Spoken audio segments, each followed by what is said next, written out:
একবার এভাবে যে কোনো মাছের রেসিপি তৈরি করতে পারো। এর স্বাদ কিন্তু দুর্দান্ত হয়ে থাকে। যেমন দেখতে হয়ে থাকে তেমন কিন্তু খেতেও বেশ টেস্টি হয়ে থাকে। তো তোমাদের সাথে আজ আমি একটা মাছের রেসিপি নিয়ে এসেছি, আর এই রেসিপিটাই তোমাদের সাথে শেয়ার করব। তাহলে চলো দেখে নেওয়া যাক আজকের রেসিপিটা। নমস্কার বন্ধুরা, সুমিস ভিলেজ লাইফে আমি সুমি তোমাদের সাথে আছি। আমার আজকের রেসিপি গ্রামীণ পদ্ধতিতে মাছের ঝোল। তো আমি এখানে মাগুর মাছ নিয়ে নিয়েছি। এখানে বড় সাইজের দুটো মাগুর মাছ কিন্তু কেটে ধুয়ে নিয়েছি। আর এবার কিন্তু ভালো করে পরিষ্কার করার জন্য এখানে কিন্তু আমি লবণ দিয়ে ভালো করে কষলে নেব। আর এর গার যে ময়লাটা থাকে সেটা কিন্তু খুব সুন্দর করে লবণের দ্বারা কেটে যায়। তো সেজন্য আমি ভালো করে লবণ দিয়ে এক ধোয়া দিয়ে নিয়েছি। আবার কিন্তু এখানে লবণ আর হলুদটা মাখিয়ে নিচ্ছি। তো এই মাগুর মাছটা তোমরা তোমাদের পছন্দ মতো করে যে কোনোভাবেই, যেমন গরম জল, লবণ এসব দিয়ে সুন্দর করে পরিষ্কার করে ধুয়ে নিও। তো দেখো, যেহেতু বড় সাইজের মাগুর মাছ নিয়েছিলাম, তো তোমরা দেখে বুঝতে পারছো এর মাথাটা কিন্তু এরকমই, আর দাকাগুলো দেখো বেশ বড় বড়ই হয়েছিল। তো এটা কিন্তু দেশি মাগুর মাছ, এটা কিন্তু আমাদের এদিকে অ্যাভেলেবেল পাওয়া যায়। তো এই মাগুর মাছের রেসিপিটা বেশ দুর্দান্ত হয়ে থাকে। তো প্রথমেই মাছগুলো আমি এখানে ভেজে নেব। আমি কিন্তু মাছের ঝোলটা ডুবো তেলে মাছ ভেজে তারপর করব না। মাছ ভাজাটা কিন্তু ডুবো তেলে করলে সেই মাছের স্বাদটা কিন্তু তেমন ভালো লাগে না, সেটা যে কোনো মাছ হয়ে থাকে। এখানে দেখো আমি পরিমাণ মতো তেল দিয়েছি, সরিষার তেল দিয়ে মাছগুলো খুব সুন্দর করে ভেজে নিচ্ছি। আমি রান্নাটা সমস্তটাই সরিষার তেল দিয়ে করব। তো মাছগুলো দেখো আমি কিন্তু লাল লাল করে ভেজে নিয়েছি। তো একদম অতিরিক্ত মাছ ভাজলে সে মাছের ঝোলটা বেশ ভালো লাগে না। তো আমি ততটুকু পরিমাণ ভাজা দরকার ভেজে নিয়েছি। তোমরা তোমাদের পছন্দ মতো কিন্তু ভেজে নিতে পারো। এবার সেই তেলেই আলুগুলো ডুমো ডুমো করে কেটে নিয়েছিলাম, সেটাই কিন্তু ভেজে নিচ্ছি। আলুটা এখানে একটু ভেজে নিলে বেশ ভালো লাগে। তো সেই জন্য আলুটা আমি লাল লাল করে ভেজে নেব। আর মাছ ভেজেছিলাম, তো মাছের একটা ছাল কিন্তু এখানে রয়ে গিয়েছিল, সেজন্য আমি ছালটা তুলে নিলাম। আর আলুগুলো কিন্তু আমি লবণ হলুদ ছাড়াই কিন্তু তেলে ভেজে নিচ্ছি। তো আলুটা ভাজতে একটু সময় লাগে। তো এই পর্যায়ে কিন্তু দেখো আলুতে আমি লবণ আর হলুদটা কিন্তু দিয়ে দিয়েছি, কারণ প্রথম দিকে লবণ আর হলুদটা দিলে আলুটা ভাজার আগেই আলুটা পুড়ে যেতে পারে। তাই কিন্তু আমি এই পর্যায়ে প্রায় ভাজা হয়ে গিয়েছে, তখনই কিন্তু হলুদ আর লবণটা দিয়ে দিচ্ছি। আমি যেহেতু গ্রামে থাকি, আমি কিন্তু গ্রাম্য পদ্ধতিতেই সমস্ত রান্নাবান্নাটা করে থাকি। তো আলু মাছ সমস্তটা ভাজা হয়ে যাওয়ার পরে এখানে কিছুটা তেল দিয়ে দিয়েছি, আর সেই তেলে জিরে ফোড়ন দিয়ে দিলাম। আর এবার দেখো পেঁয়াজ কিন্তু কুচি করে নিয়েছি। এখানে পেঁয়াজ কুচিটা ব্যবহার করছি। তোমরা চাইলে পেস্টটা বেরেস্তা করেও দিতে পারো বা বেটেও দিতে পারো।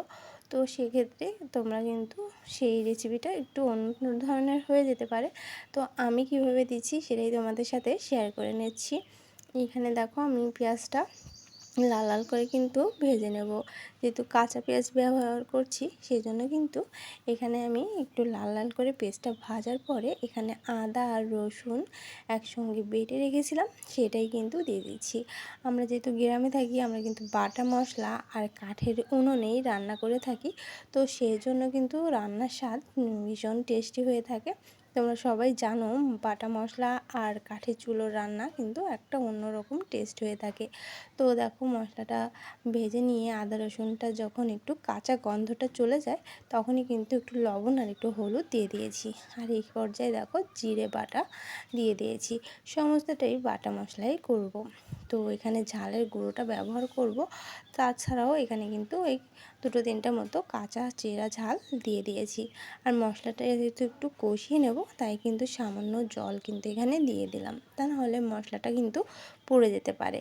আর এই পর্যায়ে দেখো ওই মশলার জলের মধ্যে একটু ঝালের গুঁড়োটা দিয়ে দিচ্ছি। ঝালের গুঁড়োটা কিন্তু তোমরা চাইলে ঝাল বাটাটাও ব্যবহার করতে পারো, সেক্ষেত্রে কিন্তু টেস্টটা আরও ভালো আসে।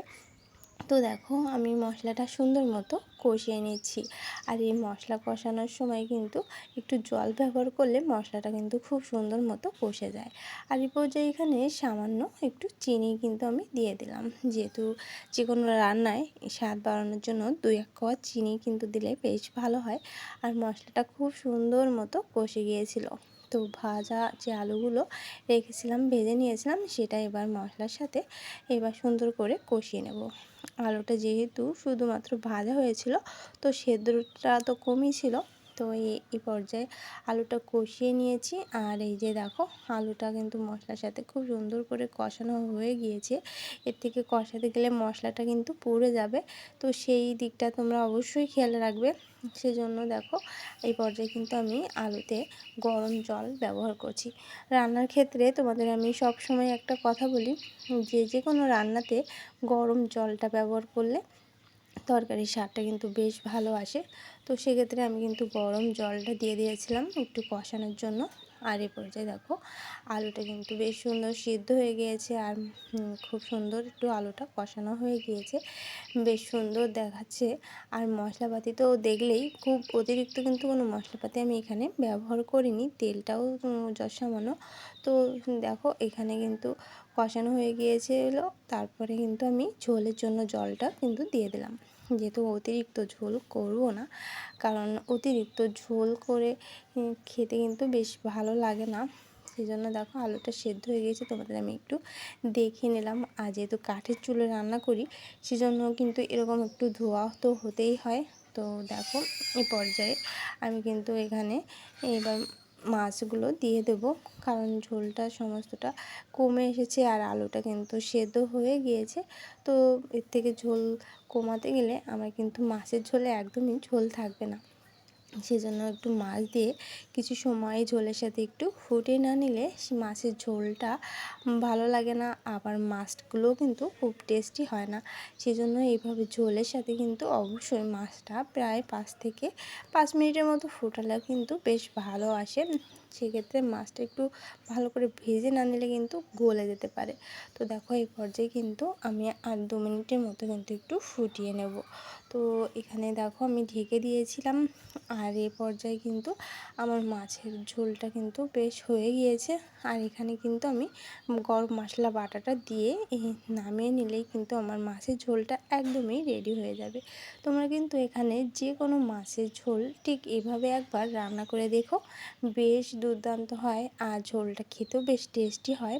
গরম ভাতে এভাবে এই মাছের ঝোলটা দিয়ে ভাত খেতে কিছুই লাগে না, মাছও দরকার হয় না, শুধু ঝোল দিয়ে না এই ভাতটা খাওয়া হয়ে যায়। তো দেখো গরম মশলা বাটাটা কিন্তু আমি এখানে দিয়ে দিয়েছি। তো এই পর্যায়ে আমি কিন্তু আর বেশি সময় রান্না করব না, তো মিনিট খানেকের মতো একটু ফুটিয়ে নেব, যেহেতু গরম মশলা বাটাটা দিয়েছি সেজন্য একটু মশলাপাতির সাথে মিক্স হতে মিনিট খানের মতো কিন্তু একটু ফুটিয়ে তারপর কিন্তু নামিয়ে নেব। আর এদিকে দেখো খুব সুন্দর মতো কিন্তু হয়ে গিয়েছে আর বেশ সুন্দর কিন্তু গ্রেভি টাইপের হয়েছে। আজ কিন্তু অতিরিক্ত ঝোল আমি করিনি।